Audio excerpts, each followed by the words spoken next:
Dr. Anirudh Agarwal is a assistant professor in Vitreoretina and Uveitis department in Department of Ophthalmology at PGI Chandigarh, and he has done his clinical research fellowship in ocular imaging research from Nebraska in the United States.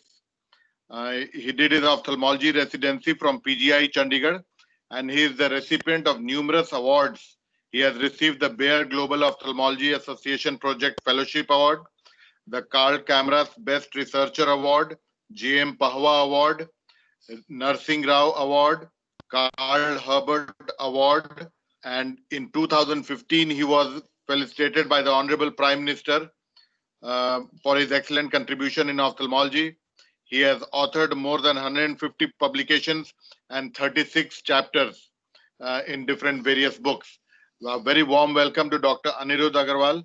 I would like to request him to begin his presentation, please. Very good evening. Thank you very much for the opportunity, sir. So I'll just go straight ahead with my talk and I'll just share the screen. Dr. Anirudh will be speaking on viral anterior uveitis. So is my screen visible and am I audible?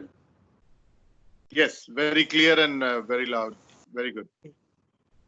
So my topic for today is demystifying viral anterior uveitis, and we just go straight on to the topic. So at the beginning, just to summarize, when does one suspect viral anterior uveitis? Viral anterior uveitis is when you have an acute presentation of uveitis, usually a unilateral condition, and the patient complains of significant pain, and it can happen in either males or females and any age group.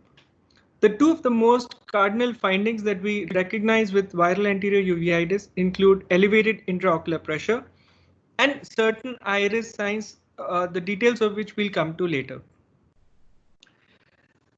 When we are dealing with a patient of suspected viral anterior uveitis, I would divide our approach into the following three steps. The first step is to identify the phenotype of the disease. The second step would be to get a PCR, and then we come to the third step after that. So in the first step, we will identify the phenotype of the disease. And so I will give you three scenarios here which typify the viral anterior uveitis. The first one is that of the typical viral anterior uveitis that presents as an acute granulomatous uveitis. So this is an example here of a 45-year-old lady who has a visual acuity of 624 and the pressures are about 40-42 and she has a unilateral involvement. And if you see very carefully, there are granulomatous keratic precipitates and there is cellular reaction and there is circumciliary congestion. This is the classic presentation of the acute granulomatous uveitis because of viral etiology.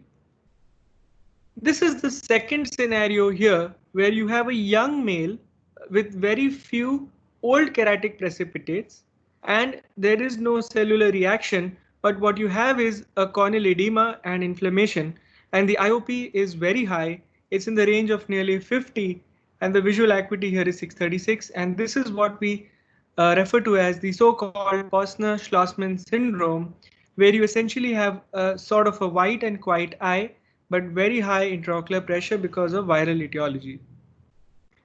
The third phenotype is where you have a male who is middle-aged with fine stellate capes. There is a white and quiet eye. You have a posterior subcapsular cataract and mild vitritis. The pressure is maybe elevated, may not be elevated, or even if it's elevated, it's not very high. It's about mid-20s or 30s, and the visual acuity is compromised because of cataract. And this is the third classic presentation, which is called as the Fuchs uveitis syndrome. Once you have identified the phenotype, what is very important for us is to exclude Fuchs heterochromic uveitis or Fuchs uveitis syndrome, because it is essentially a condition which does not require treatment. On the other hand, the step 2 will also include getting an aqueous polymerase chain reaction, positivity for virus, and so that we are able to classify what kind of virus it is. Are we dealing with herpes, varicella, or cytomegalovirus, or any other virus that we know of? How do you exclude Fuchs? Now, excluding Fuchs is it's a diagnosis by exclusion. Oftentimes, the Fuchs uveitis syndrome can have a very confusing picture, but some of the features will help us identify Fuchs from the other etiologies. We must know that Fuchs can present in males or females, and typically they are young adults, they are 20s to 40s, and mostly it is unilateral, but you can have bilateral Fuchs in less than 10% population. These patients often have posterior subcapsular cataract. As I said before, the intraocular pressure elevation may be mild.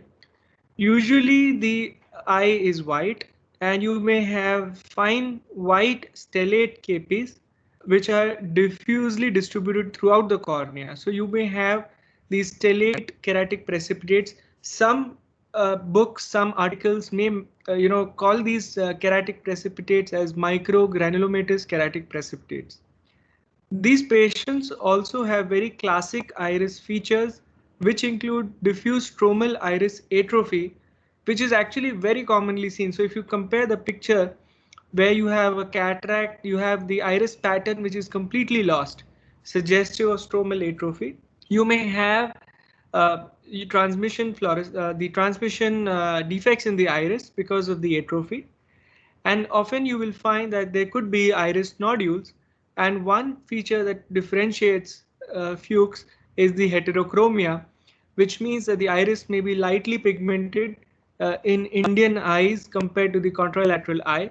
But remember, this is not a very reliable feature because as Asian Indians, we have very darkly pigmented iris, and often you may not be able to make out if there is a slight reduction in the iris pigment. And this is what you see in these patients of Fuchs uveitis syndrome. Now, these patients of Fuchs may have very, very different manifestations, which include presence of posterior segment scars. So more than 50% patients may actually have a choroidal scar, which may appear as a toxoplasma scar, or may be a very non-specific scar or a histoplasma-like scar, which may actually confuse you and make you believe that this is some kind of a panuveitis. Because remember, patients of Fuchs, more than 50% may also have presence of vitritis. Now I'll give you this example here of a 32-year-old lady who complained of unilateral problems. So she had floaters and occasional cells. Remember, there was no pain, and on examination there was only a slight flare, and what was very characteristic was there was presence of vitritis, and there was a superior chorioretinal lesion which was just above the optic nerve head. Now, if you see the fluorescein angiogram and the ICG, you realize that there is some vitritis, and that's why there is some shadowing there. And because this patient was considered to have an idiopathic kind of a panuveitis, this patient was actually treated for over 1 year with corticosteroids, azathioprine, methotrexate was added recently. So there's lots of things going on, and this patient was 6'9", and the pressure was 23 on brimonidine. Now, remember, the only complaint was floaters. And if you really characterize this lesion is actually nothing but a scar. And this is the kind of scar that we're talking about, and we have to be careful. It's an inactive scar. If you look at the fluorescein appearance in the early and late phase, there is hardly any increase in the fluorescence between the two. On ICG, you don't find any other choroidal lesion which is going to lead to hypofluorescence. And so essentially, this is just a scar which is confusing us and leading us to overtreat this patient with Fuchs. Recently, we have some experience of performing floaterectomy in eyes with Fuchs uveitis. So since these patients complain of floaters, and often these floaters can be very bothering, and the patients are too much affected by them, and they believe that they come in their sight of vision and they hamper their daily activities. And so floaterectomy has been done in these patients in our center, and we generally go ahead with a very small gauge vitreous surgery, which is 27 gauge. And this is commonly done in patients who have a unilateral involvement. So we did it in 6 eyes actually, and these were young adults, and these patients complained of significant vitritis, and so which was why they were symptomatic. Now, among these 6 patients, we were surprised when we found cytomegalovirus positivity in 2 patients. Why it's surprising is because Fuchs uveitis is generally associated with rubella infection. And there are several studies, especially the studies in America, which have said that after the vaccination with rubella, the MMR vaccine, the incidence of Fuchs uveitis has actually gone down. So there is some association between rubella and Fuchs uveitis syndrome. But how do you explain the CMV positivity? So for that, I think it's a very good idea to read this article by Soon Fek Chi from Singapore. And there are studies from China and Japan which suggest that some cases of Fuchs may be related to CMV, especially in the Asian countries. And the implication is that if you have a CMV positivity here, this may be actually an indication to treat these patients with valganciclovir. So in our center, I have actually treated these patients with valganciclovir, following which they experienced an improvement in the inflammation. So this is something that we must know, that you can have CMV related inflammation in Fuchs in Asian countries. Moving further, what we are really concerned in viral anterior uveitis is herpes simplex, varicella zoster, and cytomegalovirus. Let's go to the step number 3, which is clues to the herpes simplex. The herpes simplex anterior uveitis is usually, very typically, is HSV1 related, and it can happen in both males and females. And typically the age group is younger as compared to varicella zoster. This happens usually in the 4th and 5th decade of life, and more than 80% cases are unilateral, and it is characterized by medium-sized keratic precipitates, cells, and flare. Remember, you can have some cases with hypopyon, and this may confuse you again. You may think of other etiologies such as HLA-B27 associated uveitis or Behçet's disease, but even a viral anterior uveitis may have hypopyon. 38% patients may have posterior synechiae. So again, posterior synechiae is not uncommon, and vitritis may be present in 43% patients with anterior uveitis. And so looking at the HSV for postgraduates, it's very important to do a corneal examination. So when you have a patient of suspected viral, the corneal examination is actually going to give you a lot of clues. Something which I have found clinically very useful is that patients of viral anterior uveitis, more than 50% have some evidence of a corneal scarring, or they may have focal corneal edema. And if you check corneal sensations, the corneal sensations are often dull. This is a very important telltale sign of viral anterior uveitis, and I think no postgraduate must miss this, especially when you're dealing with an acute anterior uveitis, which is granulomatous. Another important clue is that HSV can have pigmented keratic precipitates. So pigmented KPs is a very important feature of HSV.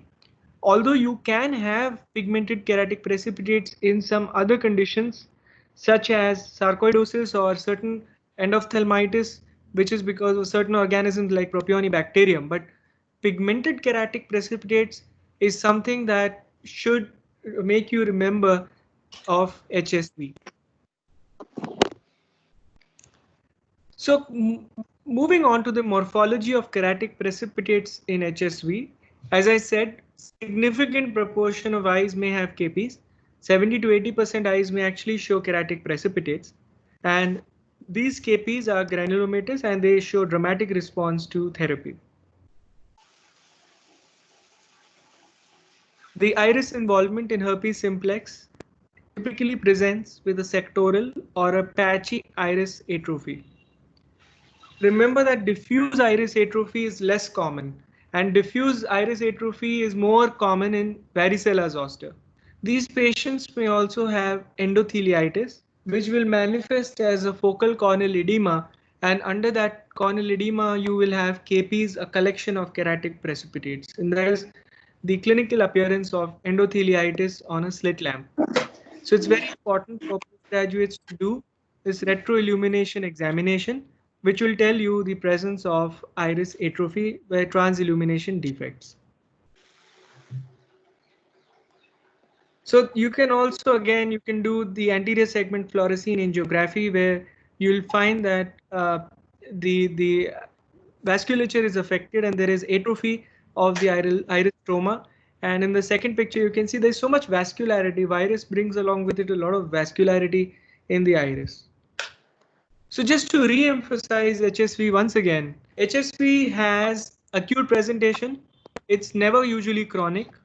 Unilateral in 80%. These patients are younger. They have pigmented KPs, corneal involvement, iris features, synechiae, milder vitritis, and milder iris signs.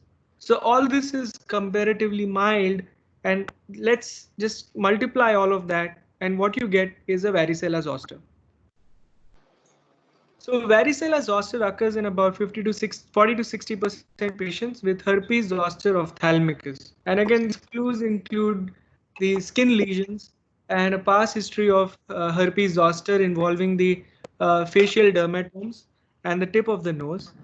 And typically this is a disease which is recurrent, or which happens once the person is immunocompromised, especially with increasing age. For example, a person who is in the 6th or 7th decade of life. VZV is more unilateral compared to HSV, and more than 95% patients are unilateral. Keratic precipitates appear the same as HSV, although to a less extent. I've never seen VZV with pigmented KPs, but posterior synechiae, the incidence is almost similar.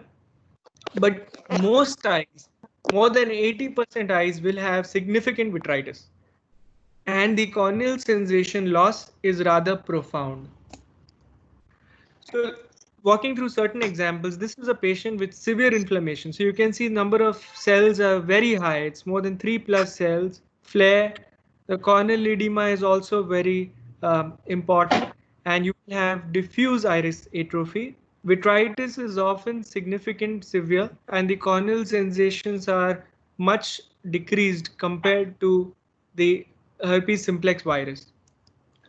So to compare HSV with VZV, the anterior segment inflammation is more common in HSV, and vitreous inflammation is more common in VZV. Age, the age group of involvement in VZV is much higher compared to HSV, and you will have differences in the corneal involvement with dendrites versus pseudodendrites between the two entities. Last but not the least is clues to cytomegalovirus. Now, cytomegalovirus, although belongs to the same family of herpes virus, has a very different behavior biologically and the morphologic appearance. In fact, its treatment is also very difficult and very different. CMV anterior uveitis is very challenging. It can have an acute or chronic presentation, and the patients are usually young, 20 to 40 years of age. So it's a completely different demographics that we're talking about. And these patients very often have a very high intraocular pressure.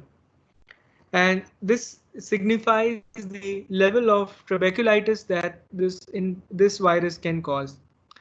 The ocular symptoms are usually very mild in this condition, and these patients have low-grade inflammation. So cellular reaction is very less compared to VZV and HSV.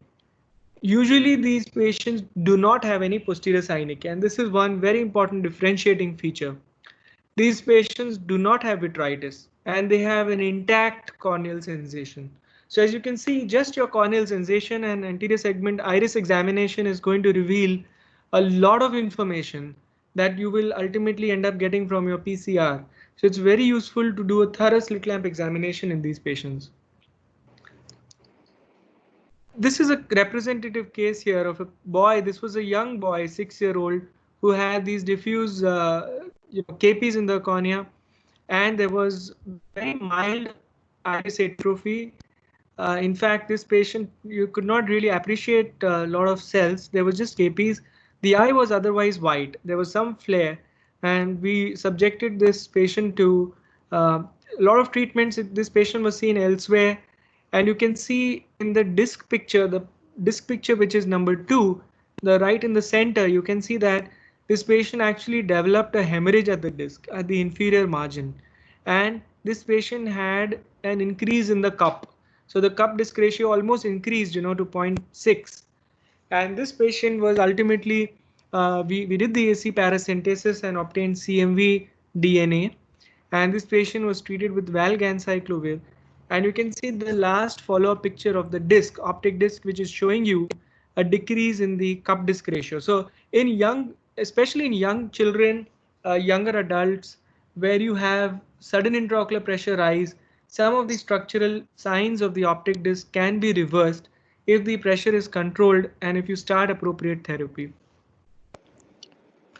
A very characteristic lesion. So if this you have to look very carefully on a very high magnification at the slit lamp, are these coin-shaped lesions. Now these coin-shaped lesions are very typical of CMV. They appear as if they are nodular corneal lesions. To be honest, I have not seen them in our population. These are pictures from Singapore, and this basically shows you that there is a coin-shaped lesion which is very characteristic of CMV. The positive predictive value of this particular feature is more than 90%. And of course, you will have diffuse iris stromal atrophy, just like other viral infections. So what we do often is when we are suspecting a CMV, we can often go ahead and do a confocal microscopy.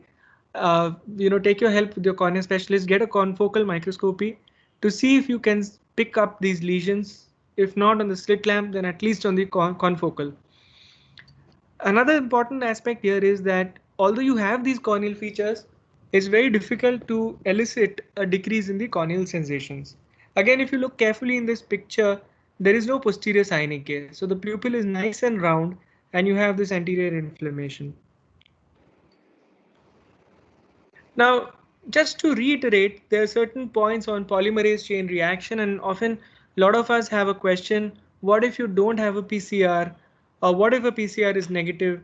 So important thing to remember is if you have a PCR, it's best to get a PCR because you can characterize the disease. You know if it's a HSV or a VZV because treatment is very different for the two.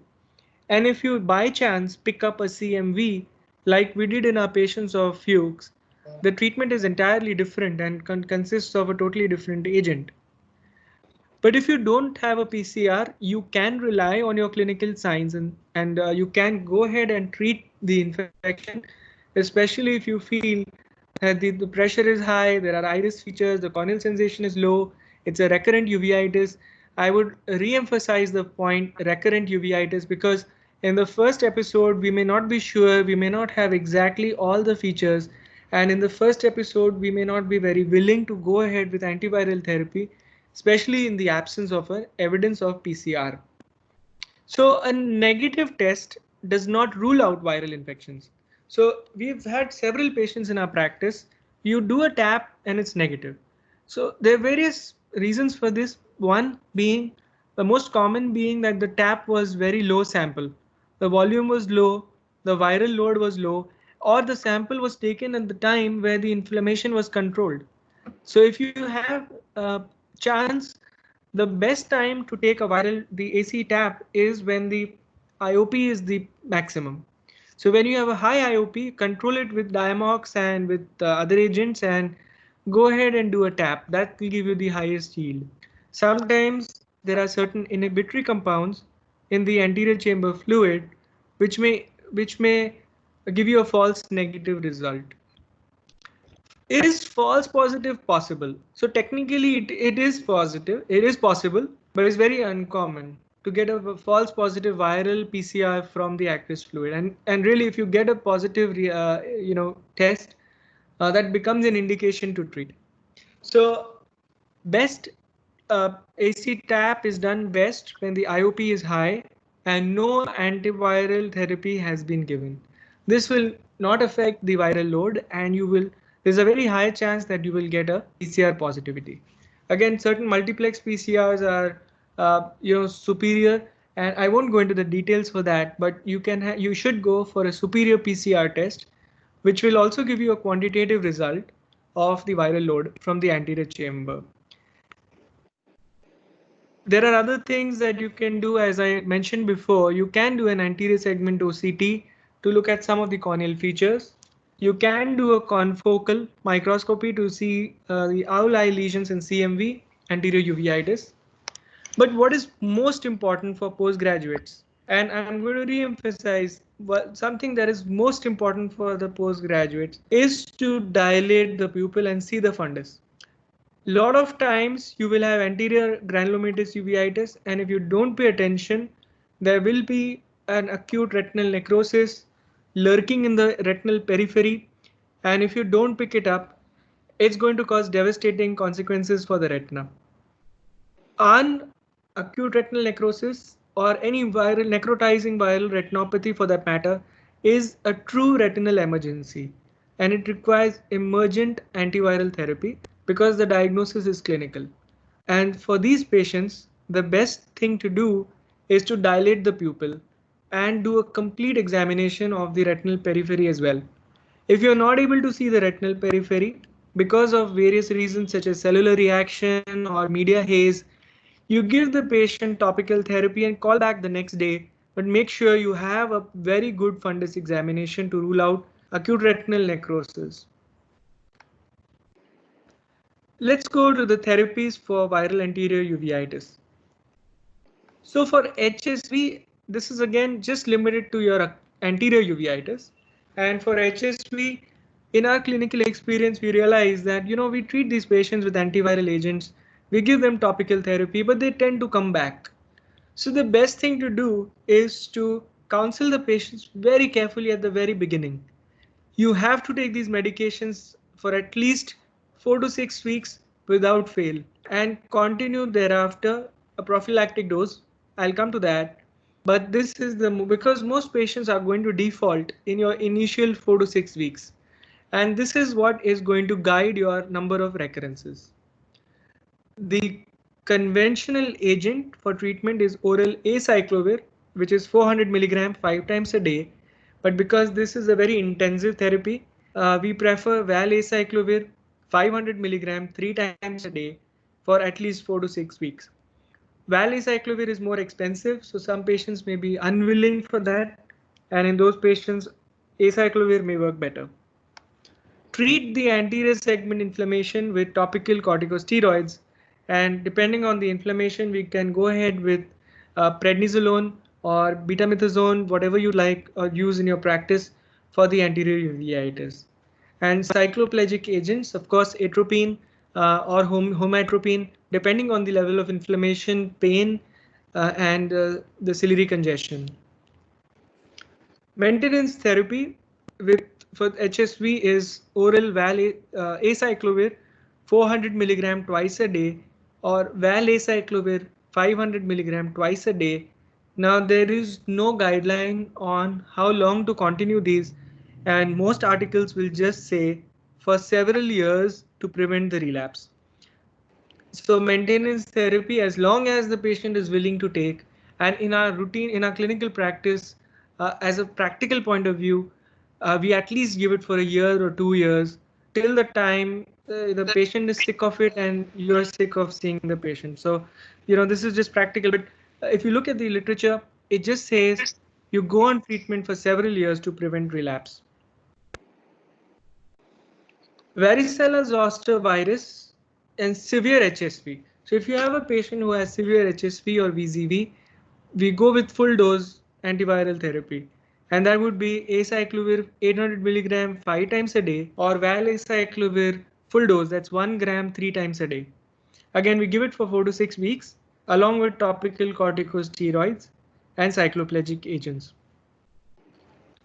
The CMV is a very different ball game because CMV has completely different agent which needs to be given, and which is valganciclovir. Valganciclovir is the only one going to act against CMV, Valacyclovir or acyclovir does not act against CMV. So if you are suspecting CMV and if you think that acyclovir is a broad agent, it doesn't work that way. In fact, valganciclovir is a broader agent. And if you're unsure and if you believe that there could be a CMV, then it's better to give valganciclovir because this agent can have some action against HSV and VZV, but not vice versa for acyclovir. So oral valganciclovir, the typical dose that we give is 900 milligram twice a day for 6 weeks, followed by either you can go ahead with 450 milligram twice a day or 900 once a day. And this typically we give for another 6 to 8 weeks. In CMV uveitis, one very good agent that you can add is topical ganciclovir gel, which is available now with many pharmacies. Topical ganciclovir gel you can also use in severe HSV and VZV, especially with corneal involvement, but there is less literature to support its use. But CMV uveitis, definitely ganciclovir gel does have a role. It also has a role in decreasing the anterior segment inflammation and trabeculitis. The most difficult entity is chronic CMV, managing the recurrent cases of CMV. Remember, more than 80% acute cases and more than 86% chronic cases will relapse after therapy for 3 months. So it's very common. And so if you feel your patient is coming back, is this something else? Is this really a viral infection? Then remember that most patients are going to relapse. Now, when you have a relapse, again, there is a role of PCR and which is quantitative. So if you have the facility for doing a quantitative PCR, you can categorize the patients into those with low viral load and those with high viral load. If you feel that the viral load is low, it could be treated with topical ganciclovir gel with low dose topical steroids. So you just keep it very simple. You give topical agents and try to treat the episode topically. But if you have a high viral load, you will have to treat it like an acute case, and often you can do a PCR until the test is negative. So at this point, I think I'm done. One last point that I would like to make is that in CMV, anterior uveitis, it's very uncommon to get a concomitant retinal infection or retinitis as opposed to herpes zoster and varicella, the herpes simplex. And so CMV will be more straightforward to make a diagnosis, but more difficult to treat. So with this, thank you very much, and I'll be very happy to take any questions if at all. Thank you so much. Just give a couple of minutes still. I would like to request postgraduates, if they want to unmute, they can ask directly or they can write in the chat box. We have a question from here itself. Hello, Dr. Anirudh. That was an excellent presentation. Thank you so much. Yeah, I'm Dr. Pooja Sinha. I had a couple of questions from your talk, and I'm sure it'll benefit the postgraduates as well. Yes. What is the cause of increased intraocular pressure in anterior viral uveitis? In your first few slides, you said that the IOP is increased in these cases. So what is the pathophysiology of increased IOP? The most common, it is multifactorial, and the most common etiology would be presence of a trabeculitis. And that means that the virus is actually present, live virus is present in the ciliary body. And this has been shown by histopathological studies which have shown presence of live virus particles or DNA in the ciliary body. But again, there could be secondary reasons, and these could be secondary open angle glaucoma because of the inflammation itself. And very rarely you can have steroid responsiveness in these patients. Now, typically, if you have a high IOP and you're treating these patients with corticosteroids, we always suspect that there could be a steroid responsiveness. But if you have a setting of viral anterior uveitis, then one important thing to note is steroid responsiveness should be very low down the list. Most commonly, you would have a recurrence of viral anterior uveitis, and it would not be a steroid responsiveness. So if you have a high IOP, it really indicates that there is some active trabeculitis. You mentioned about treatment by a floaterectomy in Fuchs. So Yes. in those cases, did you try topical or systemic steroids before doing floaterectomy, or what? How did you basically plan the management? Typically in Fuchs, we do not treat with topical therapy because once you start them on topical corticosteroids, they tend to show a good response. But as soon as you stop it, the inflammation comes back. So in these patients, we don't necessarily treat with, we in fact actually don't treat with any agent. The only reason why we took them up for floaterectomy was because the patients insisted that they would like a therapeutic clearing of the floaters. So it was just to clear up the floaters. And incidentally, we just subjected these samples for the DNA analysis and we obtained CMV. But I would not like for the message to go to the residents that floaterectomy is a treatment option for Fuchs. The treatment, the gold standard for treatment of Fuchs is no treatment. Okay.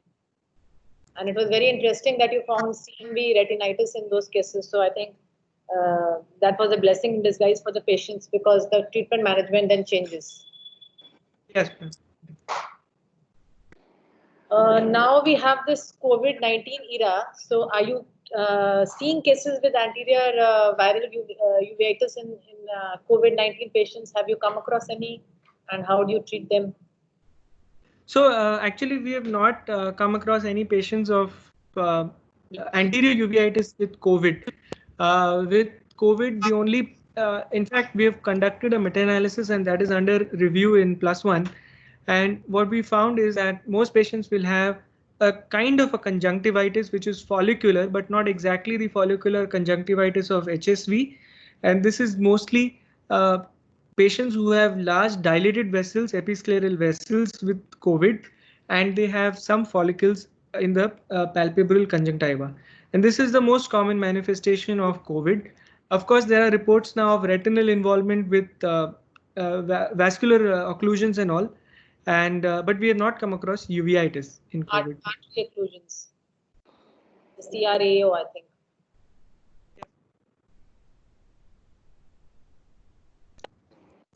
I think the artery occlusions also have been reported in some centers. Yes. Central retinal artery occlusion. There is absent corneal sensation in a lot of cases of anterior uveitis, but you said that in cytomegaloviral anterior uveitis, the corneal sensation is intact. So, is there any explanation for that?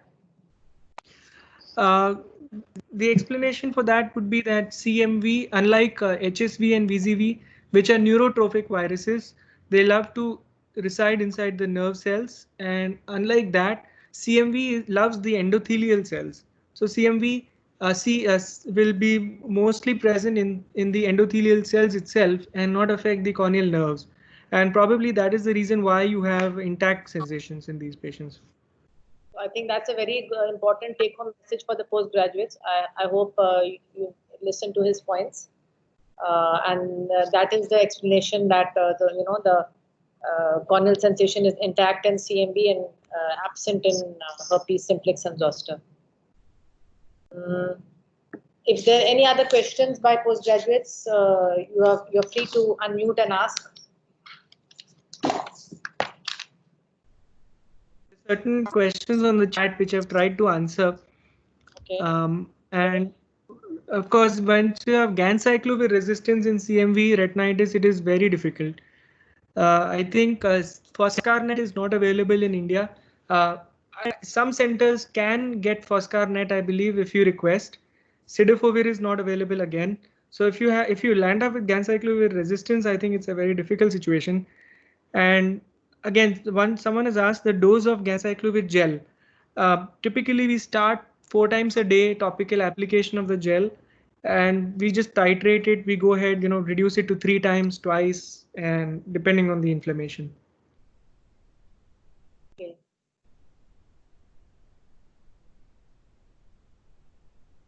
There are a lot of other questions. Dr. Kapil has asked, sir, any reason behind heterochromia in Fuchs?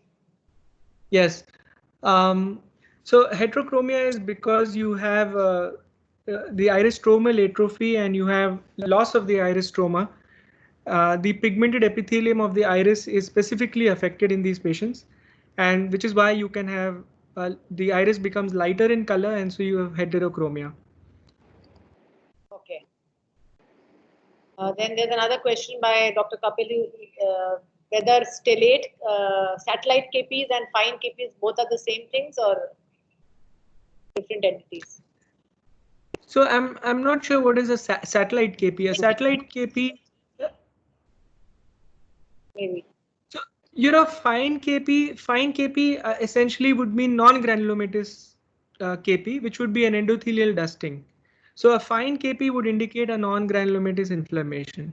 A satellite KP is something I think you are referring to is the KPs of Fuchs, and those are microgranulomatous. So they have some volume to it, and they're not like a fine epithelial dusting. So they would be different. And one more question below, which level of CD4 count is more susceptible for CMV retinitis? I think the CD4 count of less than 50 is a very high risk, but if you have less than 150, that is a very important screening, cutoff where you have to screen for CMV retinitis. Differentiate Fuchs from hypertensive uveitis, Poshner-Schlossman. So in Poshner-Schlossman, you have a very, very high intraocular pressure in 50s. The pressure could be reaching up to 60s. You have in Poshner-Schlossman a white eye, but you don't have vitritis, which you see in Fuchs. In eyes with Fuchs, you will have, again, the common features will be that the synechiae are absent in both the entities, but the nature of the keratic precipitates will be different. Poshner-Schlossman may have the typical granulomatous large KPs, whereas your Fuchs will have very small satellite, so stellate kind of KPs. In the basic management of herpes simplex acute anterior uveitis, Dr. Narud, when the patient Yes. presents to you before the PCR comes positive for HSV, you start with the topical steroids and cycloplegics. So when you Yes, yeah, so I was wanting to ask you, when do you actually start? As soon as the PCR report comes positive, you start with the acyclovir. So to be honest, actually, once we have obtained the PCR sampling, if I feel that this is viral anterior uveitis, I start oral antiviral agent as soon as the sample has been taken. So my treatment decision is not based on PCR positivity. The agent of choice will depend on the PCR positivity. Like I said, the dose and duration, if I am able to get VZV or CMV, then my agent and my dose will change. But the decision to treat will be clinical. And this is especially in patients with recurrent uveitis and those who have been multiple times they've been treated, because in our setup, we don't get the first episode, we don't get nice, clean treatment naive patients. So that's why in our practice, there is going to be some bias, but for the postgraduates, it's best idea if you've obtained a PCR, it's best to wait for a couple of days and then you can start the antiviral therapy, because it doesn't matter. You can start topical agents, corticosteroids, the disease is not going to worsen. Yes, because the frontline treatment is topical steroids, systemic steroids. So then we have to make a very conscious decision that this is a viral etiology and start with antivirals before the eye is lost. So I think Right. what you said is that once you take the samples, you can start with the antivirals, and then once you get the report, you can then, as you said, if it's a zoster infection, then you increase the the dosage of the drug, the acyclovir. Yes. I think there's one question on IRU, immune recovery uveitis. Immune recovery uveitis is something which is very specific for HIV, in the setting of HIV, and it happens once your CD4 count improves, and it is characterized by macular edema or epiretinal membrane formation or recurrence of anterior uveitis. So of course it is harmful to the eye because it just means that there is recurrence of inflammation.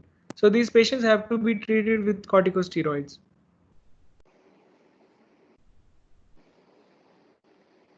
Any other questions?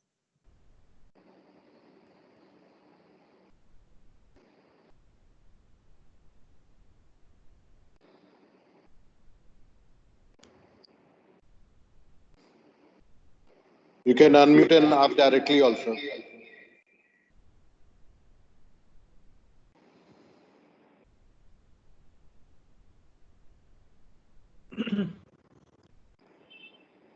There are no further questions. I think we'll then just close the session for today. Sure. And I would like to ask Dr. Satyajit to please give the closing remarks. Thank you so much, Dr. Anudev. Thank you, ma'am. Thank you.